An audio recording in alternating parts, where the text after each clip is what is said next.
everyone. Today I would like to read out the 8th chapter titled Peer Pressure, A Different Face of Yama from my manuscript Satyavan Savitri 2.0. Savi and Satya had rebuilt what distance once threatened. Their conversations were easier now, honest, unforced.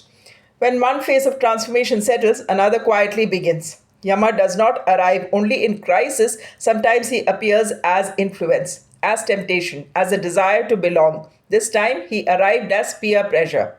At Savi's office, she had just been declared Best Employee of the Month. Her joy was steady, not loud. She reached for the phone to tell Satya.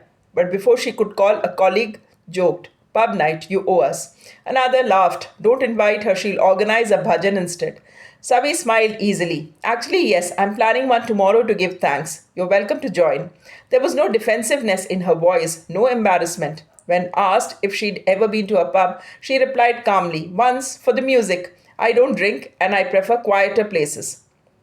She did not argue. She did not preach. She simply stood where she was. And because she stood firmly, no one pushed further.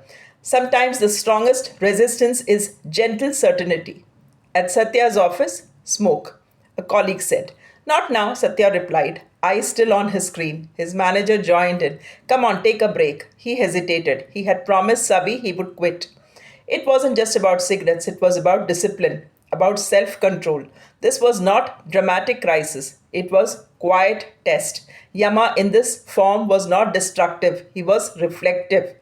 What do you choose when no one is forcing you? Who are you when you want approval? Satya stepped away under the excuse of a phone call. The first few times coincidence helped him avoid the moment. But avoidance is not transformation. Eventually, the invitations became direct. One afternoon, he joined them. He held the cigarette, he lit it, and in the second, something felt misaligned.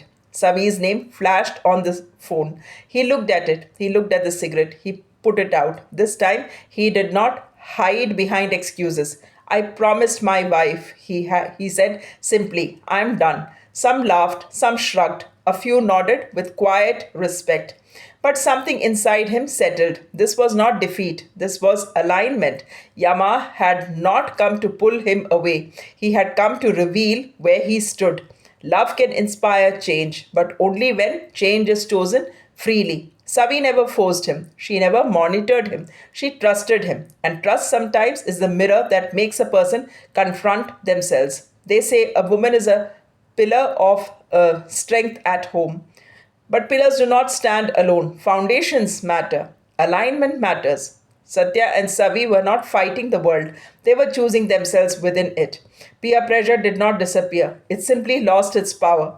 Because when truth is spoken calmly and when one walks their own path without apology, even the strongest influence fades naturally. Yama in this chapter was not an enemy. He was a question, and Satya answered, "Speak the truth pleasantly. Better to stand in one's own path than wander in another's shadow."